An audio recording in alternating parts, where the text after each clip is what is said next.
Welcome to CyberMAYnia, cyber talks with the brightest minds in cybersecurity.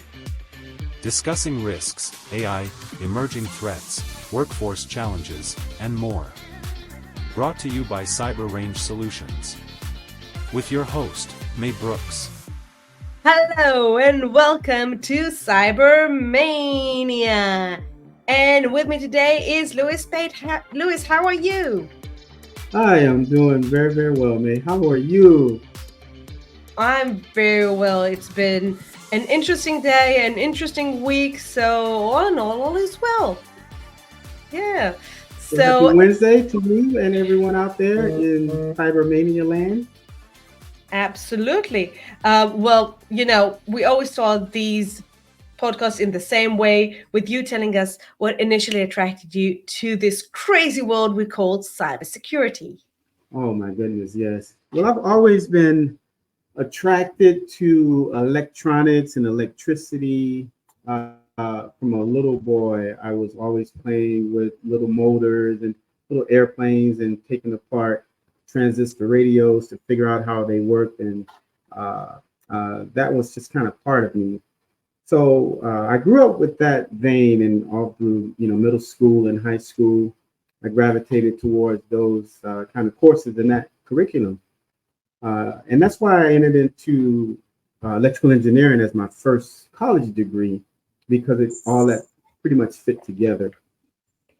But also the U.S. Air Force at the time had great opportunities for me to take advantage of the cutting edge, the opportunities that the U.S. government would give me that I couldn't get, from my little hometown or in the little circle of sphere. So taking a look at the ads on television about the Air Force and aim high and all that, just really attracted me. So this new community was coming about, this IT. In those days, everything was really telecommunication. So all of the signals were over telephone wires, with us telecommunications. So this new IT thing was coming out, how we're going to be able to put video and audio and pictures and voice all together. So that was like, okay, sign me up. So that's what really attracted me. And I had no idea that, 30 plus years later, I would still be in the field, still as passionate about it, loving it as much. And it's changed in many ways, but the foundation is still pretty much the same. We're just doing things with newer technology. We're doing it faster. We're doing it more ubiquitous. And we're doing it international, right? The boundaries from a computer perspective are really, really small now, but the interconnections are there. So cybersecurity is where my sweet spot is in my happy place. It's amazing. It's amazing. It's amazing to see in so many different places around the world how the Air Force, Army, military, whatever you call it, how many opportunities, how someone will get into the Army or the Air Force, whatever, for any reason and find themselves, like I found myself doing cybersecurity thanks to the IDF. I started off in IT and networking and things like that. And then one day, one of my friends told me, well, we're starting a new unit doing information security. You want to join us? Sure, that sounds cool, but what's that? I absolutely love that. Yeah, well, basically no one knew what that was at the time. I mean, I'm old. It was a long time ago. So I absolutely love that. And yeah, you did spend a lot of time doing IT and networking and obviously cybersecurity and very complicated projects. And I would love to hear from your perspective a little bit about the milestones. You did mention like things that at the time sounded like science fiction, like the conversation we're having right now, 20 years ago, that sounded like science fiction. What do you mean we're going to do live streaming videos at the same time talking and will be quality, like you can understand the sounded like science fiction. So I want to hear from you, from your career. What would you say were a few sort of key milestones during your career? Okay, well, I think one of the biggest ones as far as milestones was the day that I was actually able to lead a team of engineers, security engineers, network engineers, SATCOM engineers, power engineers, electrical power engineers, out into Iraq. As we all know, the U.S. And the whole conflict with, in the Middle East for so many years. Well, my active duty days in the Air Force were during that time.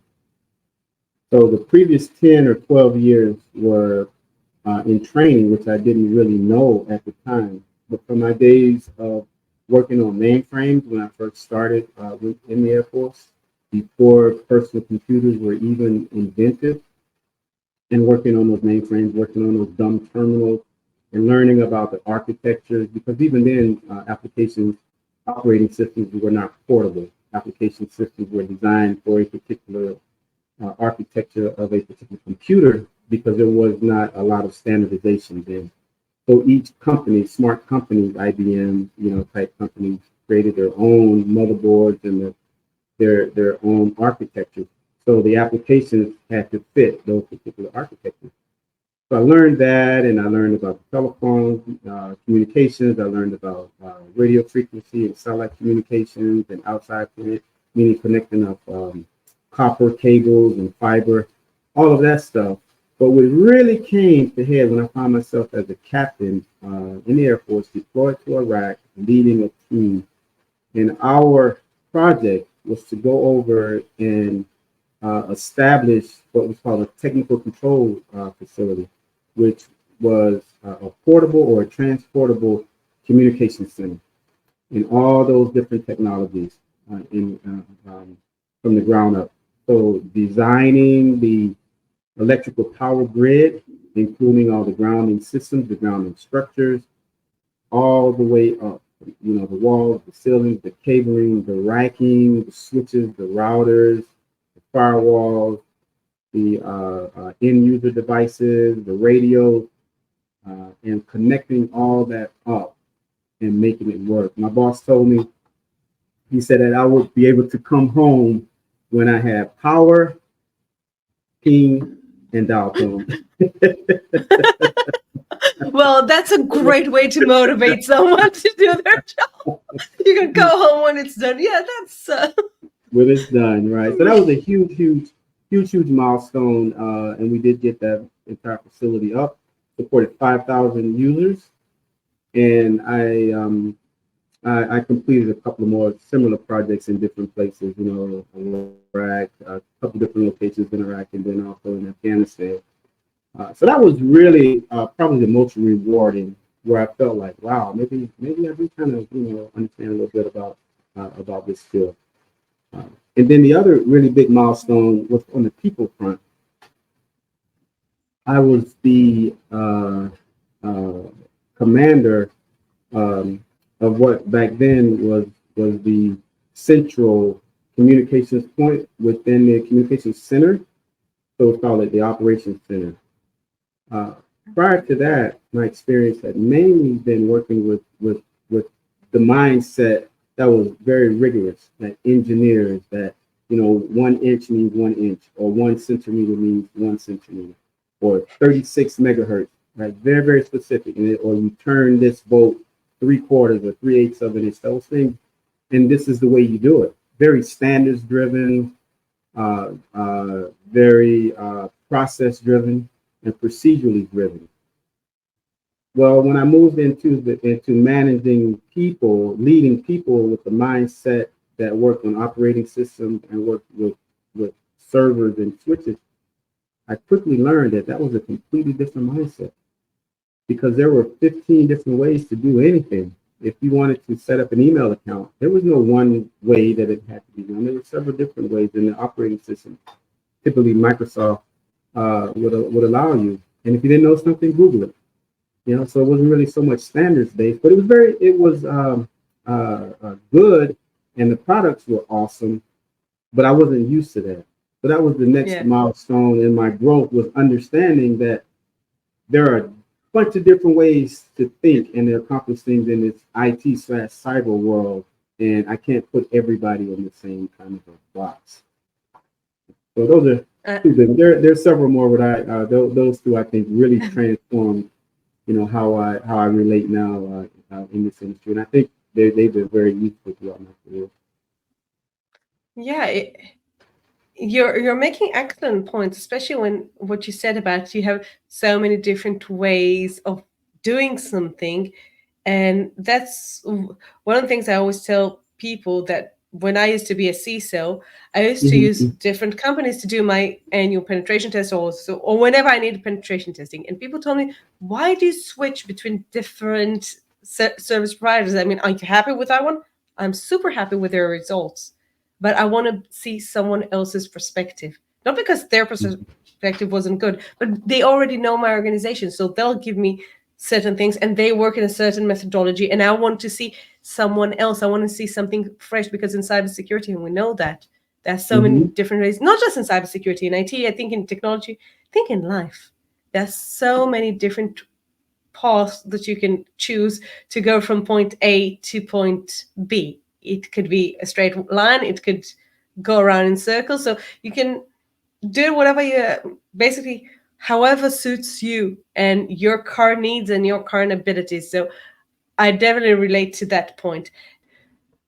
So, as someone who's done various projects and you've been in classical IT and networking, and you come from that very strong engineering background, you mentioned that at some point you started seeing cybersecurity and doing cybersecurity. So, I would love to hear a little bit more from you about how you see the relationship between classic IT slash network and cybersecurity, sort of what drove you in that direction. Okay, right, good. And I love to be thinking about that and talking about that because there are a lot of similarities. You know, both IT and cybersecurity are enablers for the business. Right? The overall, at the end of the day, we exist in a support function. And our job is to support the business, to support the business goals. And if business has some type of interruption, try and restore the business as quickly as possible wherever IT is involved. You know, we typically call it incident response. So both are concerned with that, right? So that's one similarity. There's another similarity in the fact that typically we don't go into the boardroom on the red carpet because when we walk in, there's kind of three things, and maybe you've been assist of in your experience. You know, you come in and what are we asking for? We're asking for things that are going to increase the workload on our users because the firewall or whatever new operating system or whatever that IT slash cyber thing is going to cause the users to have to deal with that. And it's going to take them away from their normal job. So we're increasing the workload. And then beyond that, we are coming at with a price. There's a price tag. So now we're asking for money. And then as a business, the business minds within the organization, they're seeing that we are going to decrease revenue. So we're going to cause more work to our users. We're consuming, right? We're consumption. We're not bringing in revenue, and we're decreasing revenue. So we walk in the door, and we've got to People don't convince like you. people don't like it, right? So we've got to convince them. What is it about? Why are we doing this again? So then we have to figure out how to explain to them that we are going to prevent mishaps. We're going to prevent interruptions in our operations, our business operations, so that we can continue to make revenue. Or we're going to restore systems, much quicker by bringing in these technological recommendations that we have. So those are all kind of similar. Where I think their big differences are, or a couple of the big differences, IT then is more concerned about just the operations and the usability. Get it done, right? What's the mission? Okay, when I push this button, then this screen needs to change this way, or this process needs to be executed. But then when we talk about when we get down to cybersecurity, then cybersecurity is not as much concerned about the operational effectiveness, which it has to support, but it's more concerned about keeping those operational um, keeping that operational construct safe and allowing the business then to do its thing to make that money, but doing it in a very safe way. So you have a little bit of a tug a battle of war between the IT, the operations folks that are saying, I just need to get it done. It needs to work. And the cybersecurity folks saying, yeah, it needs to work, but it needs to work safely. And we need to make sure that we protect the information from the applications and the applications from the information and the information assets. Because both can be hostile, especially if an adversary gets access into our application. So they have this kind of love-hate relationship between the two, but at the end of the day, both IT and cybersecurity are there to support the business. Absolutely. I totally agree with you. I think that as cybersecurity as an industry sort of matures, we have to think about, instead of being the no people, because we always used to be the no, you can't do that. I always say I don't want to be the no person. I want to be the yes, but. Yes, but we need to. I like that. Yeah, so yes, but so I always try to first do the positive, and when I do the positive and I'm like smiling and I'm super nice, yeah, but I just need you to tweak this tiny little thing that's going to cost you $100 million and take 6 months. So it's fun. It's just, but it's fun. We can definitely do that. Yeah. So they tend not to like me sometimes. But from your experience, you worked both in the government sector and commercial sector and the Air Force, as you mentioned. Do you see a big difference in how those sort of relationships between IT and security, or the perception of security by leadership, by management in different sectors? I do. On the government side, particularly the defense side, what's most important is that systems or effects are going to happen, right? What's the effectiveness? What's the assuredness? It's very, very important that, say in the Air Force, that aircraft is able to be controlled from the time it takes off and being watched, being monitored, being controlled all the time that it's doing its mission, and then to be recovered safely. So the effectiveness is more important. So the designs of the circuits, then maybe your primary circuit, a secondary circuit, a tertiary circuit, to make sure that if one fails, then the other kicks in, because those missions absolutely have to occur and they have to be successful. So the real big focus is on being effective, which means that from a budgetary perspective, it may not be as tightly controlled as in the civilian sector or in the private sector. The job, the roles that I've had, that's probably the first thing, right? Is efficiency, not necessarily effectiveness, but efficiency. What do you mean we need a primary circuit, a backup circuit, and a tertiary circuit? Wait a minute. Can we just use the primary? In that worst case, we may think about a backup circuit, because that's extra money that's being spent. They see it as redundant, right? One thing I learned in industry, do not call it redundant, because if redundant sounds like it's not really useful, right? So you have to give it another nice term, recovery, alternate, something like that, but not redundant. So the focus then I learned on the private side of the house is that the efficiency was a lot more important, right? Effectiveness is important as well, but rack and second. So the government is more concerned about getting it done, right? Getting it done and getting it done right away and moving quickly on it. And private was a little more concerned about getting it done cheaply or as most cost effective and getting it done right. Whereas government, maybe there wasn't as much rigor placed into it because there's room for error. There's a budget there, and if you don't get it exactly right the first time, the prototype, after you deploy it, you can go back to the bank and grab some more money. Much easier than when I had to go in front of the C-suite and try and make a business case for some new control, some new cybersecurity control that was important. For whatever reasons, if the ones that were installed were no longer functioning properly, or there was some new innovative techniques and processes and applications out there, but for some reason we needed to spend money. it was a very different argument, right? Very different argument. Effectiveness versus efficiency. Yeah, I've experienced similar things. I think that also the motivation is different. There's also a difference from my experience in commercial companies. What's their Mhm. motivation? I mean, there's a difference between a company that is under regulation and just want to tick all the boxes and they just want to comply and they really don't care if it's good, if it's bad. They want it cheap, they want it fast, they want it now, and they really Yes. don't care. And other companies, again, it could be the same industry, the same place, the same size, like, but the managers, the C-suite, the CEO, the directors, they understand cybersecurity. They understand the actual risk to their specific organization. It all goes back to risk acceptance, risk mitigation, Mhm. compliance, risk appetite.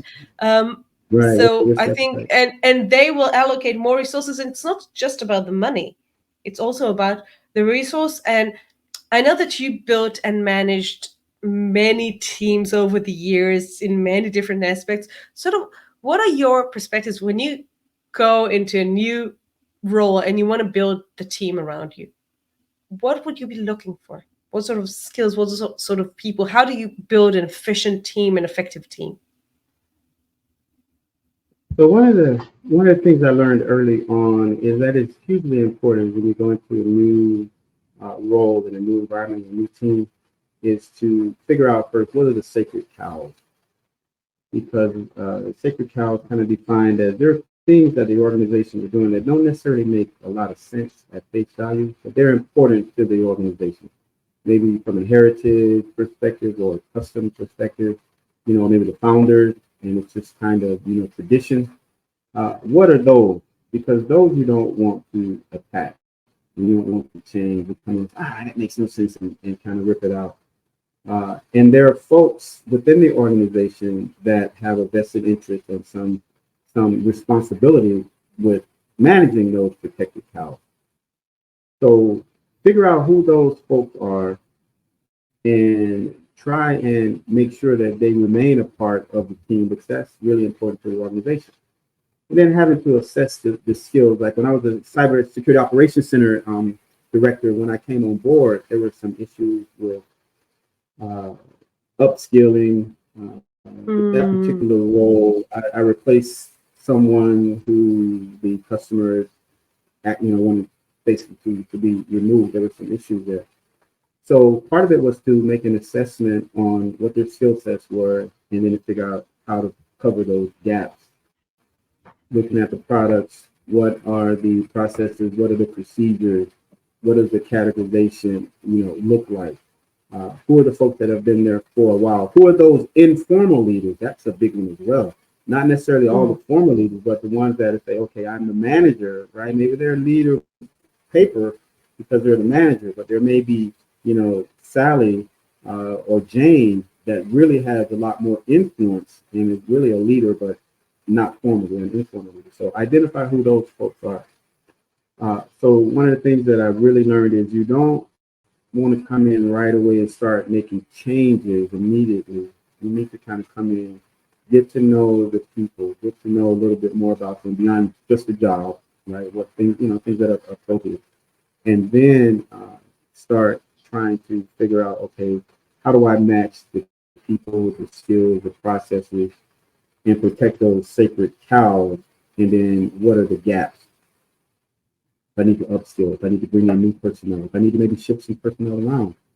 So over my career, I've had several opportunities to kind of employ those kind of techniques, and that's what I do whenever I go in with the new team. And after a few months, really, I typically see a very big difference and a very nice improvement in the operational focus and, yeah, and more than anything else, the appreciation by the customer.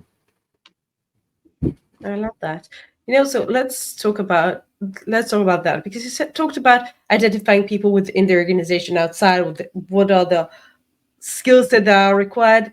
And you have a lot of experience. You didn't mention that, but you've done your doctorate and you have a lot of formal education and you do mentoring. Mhm. And I want to hear from you. What piece of advice would you give individuals that are either starting in the Mhm. cybersecurity or are in adjacent fields or even mid-career? How would you tell them to build, to look at the next level, to build their professional and personal next level? I would love to hear your perspective. Wow, wonderful. I think the first thing is don't chase the dollar for sake of chasing the dollar. I think that's a Mm. big mistake, right? A lot of folks come up to me even today and they say, "Hey, I hear this cybersecurity stuff. You have to make a lot of money, and I really like to get into it." I hear that more than half of the time when someone is asking for mentorship, and that's no, don't do that. The odds are you're gonna fizzle out because you will get tired, you will be bored. Our this career field, this industry, you have to be a lifetime learner. You have to enjoy it. You have to be comfortable in a very quickly changing environment. You have to make sense out of chaos quickly. You have to ingest tons and tons of information and pull out the pertinent facts and get rid of the noise, and that comes with developing those skills, and then developing those skills then should be tied, in my opinion, and what I tell people, should be tied somewhat to your passion. What is it that you like to do? And normally I'll talk to them and I'll ask, what are your hobbies? I get a lot of insight from which way folks may go depending on their hobbies. And if they tell me, well, I'm a gamer, if they tell me I like to, I'll like do self-help projects around the house. So now I'm thinking, well, maybe this person will be a good system administrator because they're always tinkering around in their gaming. So they're probably going to be really good at it. So maybe that's something that they may like to do. Maybe desktop, kind of engineering support and application. So I try and hear what it is that they like that's beyond the education that they have already, because that may or may not be. A lot of us are into jobs. We just kind of fell into them. So that's my second kind of tier of questioning. My first tier is to understand where they're passionate, and then take that and try and help guide them. This administration side of the house, governance, regulation, compliance, or especially folks that were maybe auditors in the past.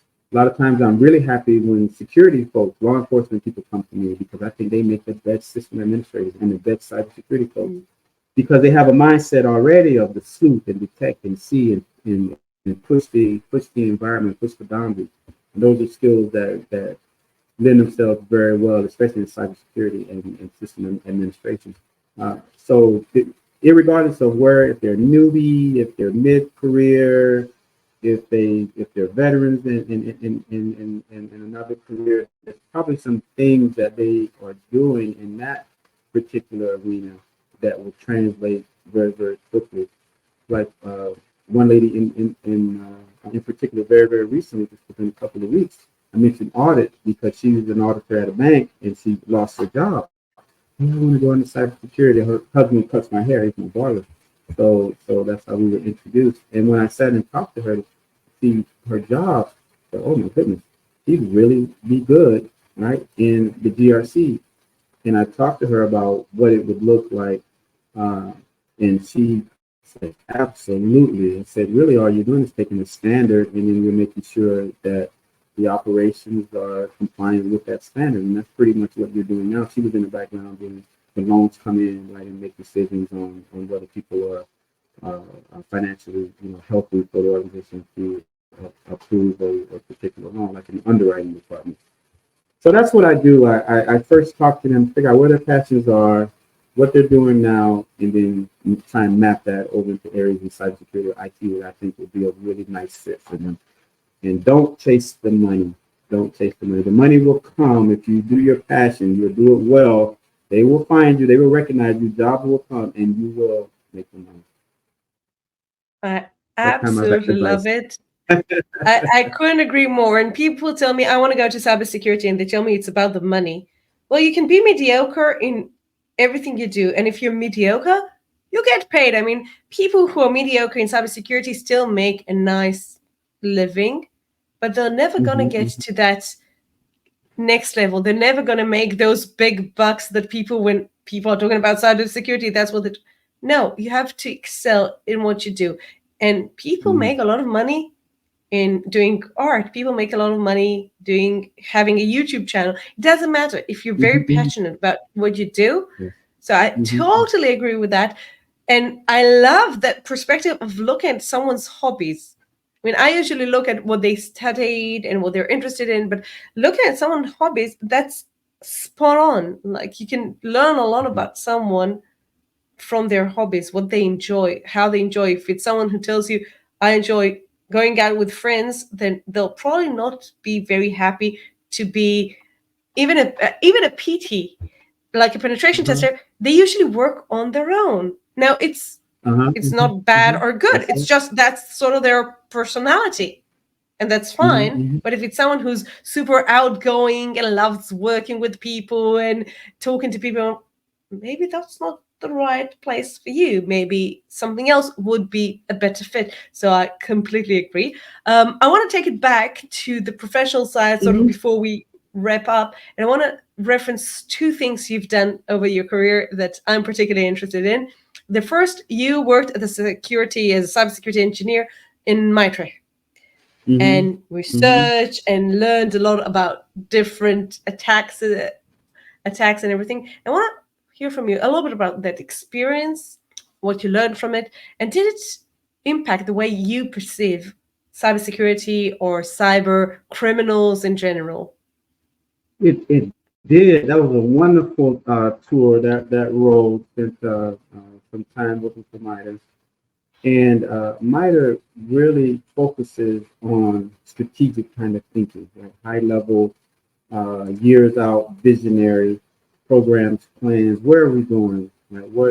What does the good look like? What does the bad look like? What does the ugly look like? In my case, it was all from a cybersecurity point of view, but it was looking at those things that support or detract from the protections of the U.S. and interests and the interests of our allies around the world. So from the MITRE viewpoint, I was really able to fine-tune my critical thinking. Able to look at all the different aspects of a particular problem and the positions of the folks as how they quantify or how they characterize that problem. Because there's always some bias in how we look at something. So we have to first take a look at our internal bias and why do we have a particular slant. So working at MITRE gave me the opportunity to look at these challenges, apply my own thinking, right? My theories about what the problem was, which came with the bias. Look at others, who many were 180 degrees different than mine, and be honest enough to assess whether my thinking was solid or not. And then to do it in a way that it wasn't so technical that it left a lot of people out and decreased the level of understanding. So making it factual, making it relevant, but also making it consumable and understandable. That research then synthesized down into documents that quantified the problem, qualified the goals, gave somewhat of a roadmap to get to where we're going, but also left room to add innovative technologies and thought processes that will come in along the way. Weaving all that together, I'd never been exposed to before the MITRE experience, and I think I walked away having a much deeper and richer understanding of what our community has to offer, as well as what our community has to provide in terms of protection, because it is massive.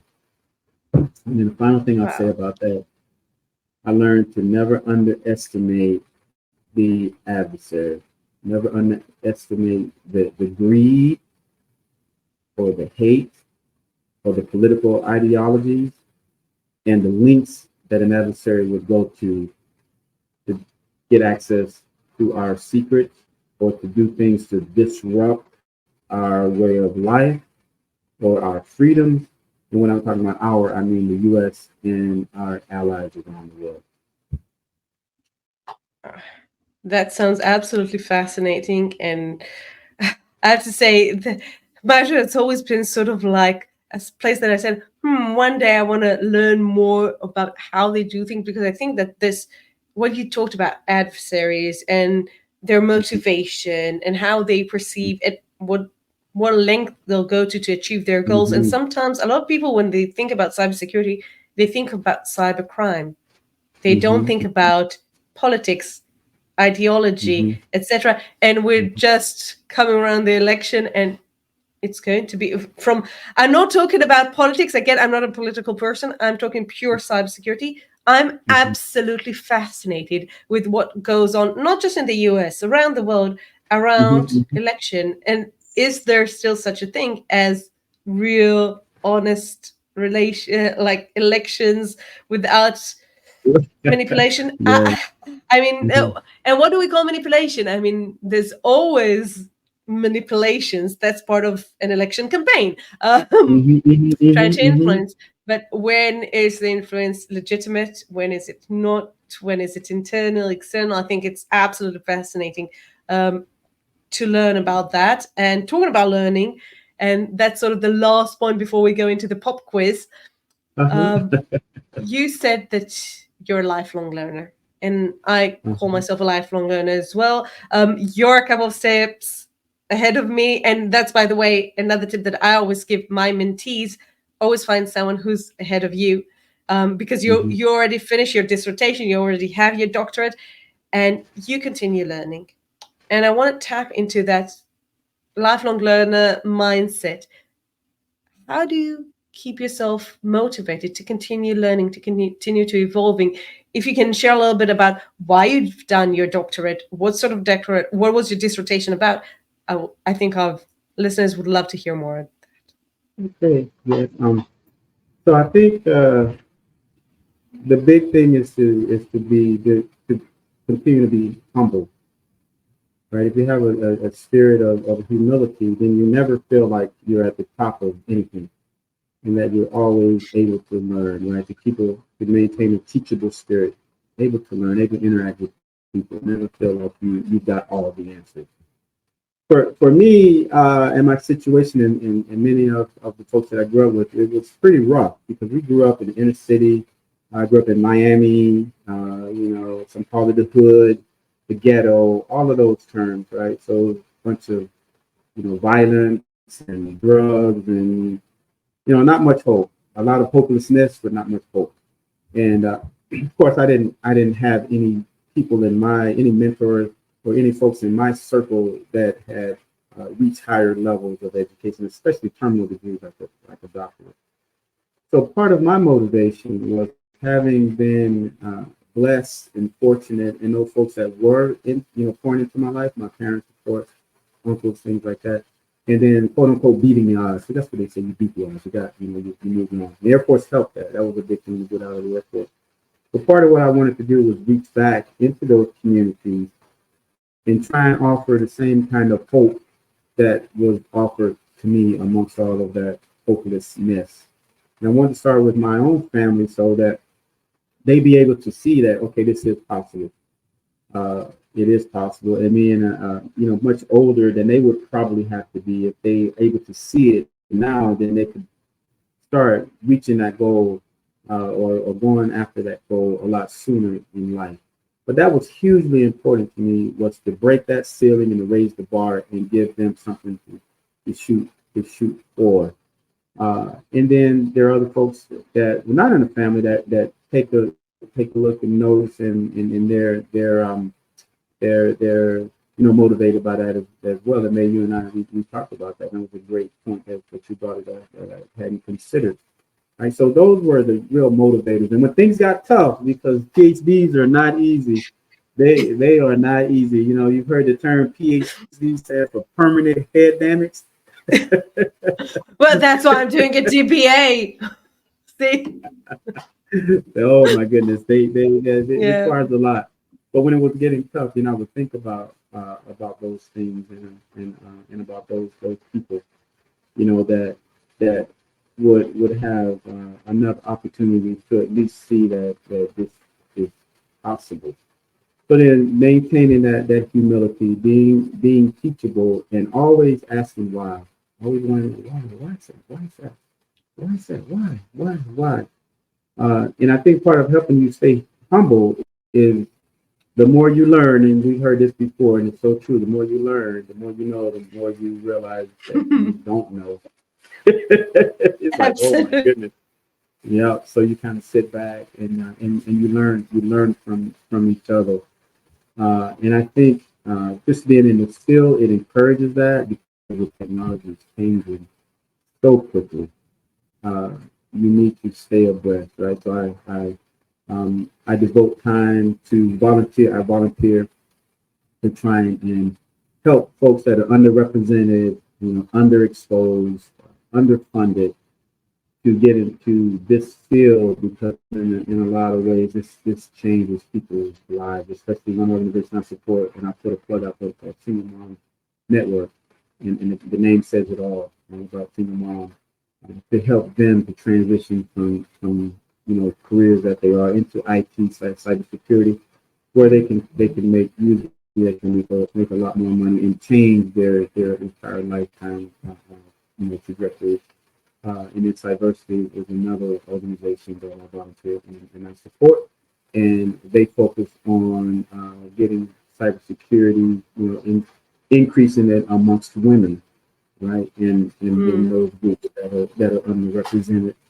So I did it a lot for myself, right, because I did want to see if I could reach the goal too, and I'm passionate about the field, but I did it more for others. I did it more for others. It's amazing and super, super inspiring and influential. And I always, when I talk about being also from a minority group in cybersecurity, I love the Mm-hmm. quote from I can't remember her name right now. You can't be what you can't see. Yes, And yes, that's very good. I love that. I can't remember her name. I can't remember her name right now, but I will put it on the comments here because I will check it out. She's absolutely amazing, and I love that quote because you can't be what you can't see. And seeing someone like you, I'm sure, is very inspiring for a lot of people. So I hope that people will listen to this episode and get inspired and share it with people who need to hear this message from you. And sort of before we wrap up, I always wrap up with a few very quick pop quiz like questions, whatever comes to mind, no right or wrong answers. Okay. So let's start. So, is there a specific song or podcast or book that is currently on your top one cybersecurity list for cybersecurity or for life? You know what? It can be your life number one recommendation. Oh wow, that's a good one. Wow, that is a good one. I think I'd have to go back to A Tale of Two Cities. A Tale of Two Cities. First time I read that book was in junior high school. Uh, but I've recently kind of taken a look back because there's so many beautiful life lessons in there. There's lessons about faith. There's lessons about man's inhumanity to man. There's lessons about hope uh, amidst this terrible environment with that whole French time and the revolution and all that. Those that have against the have-nots and what Yeah. that means and how the have should treat the have-nots and how the have-nots should treat the have.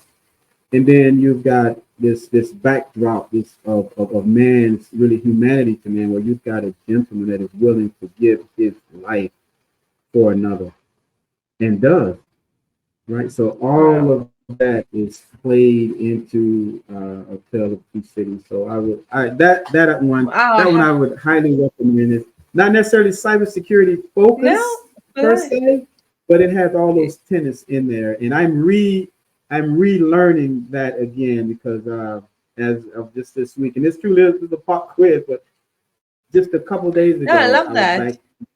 taking a look. You So threw me back yeah, to high Tale of school. Two Cities. I'll have to reread it. I don't think I read it since high school, so It's been almost 30 years. I think I should probably read it by now. There are a lot of gems you're going to pull out of that you may have not seen during the high school years. I know I certainly did. Probably. Oh, there are a lot of books that I go back to and suddenly say, oh, was that always part of this book? Yeah. So I think that's actually a great piece of advice. If you could go back in time, what's one piece of cybersecurity advice you would give your younger self? My younger self.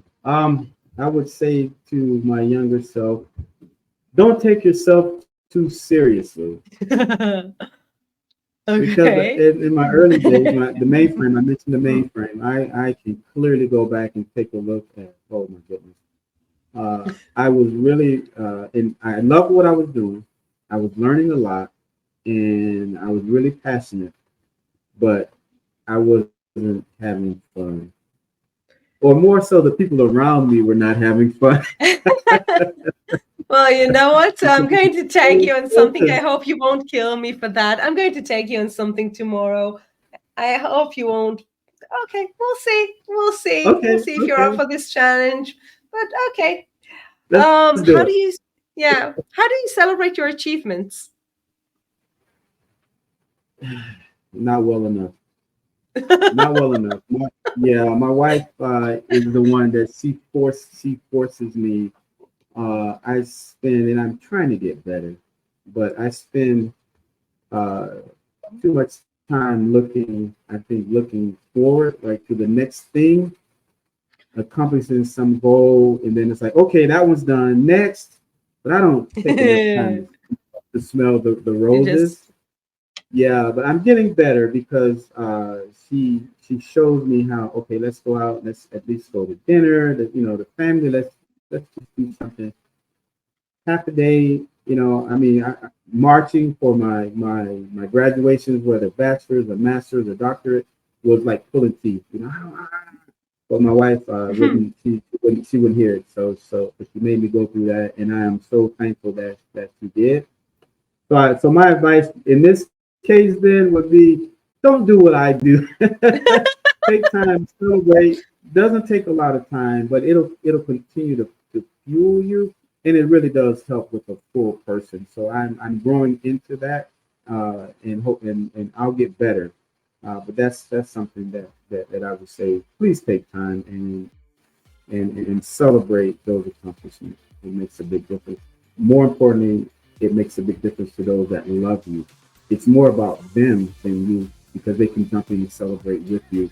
And that's what my wife has really had me to understand, is that it's not as much about you as it is about those that love you.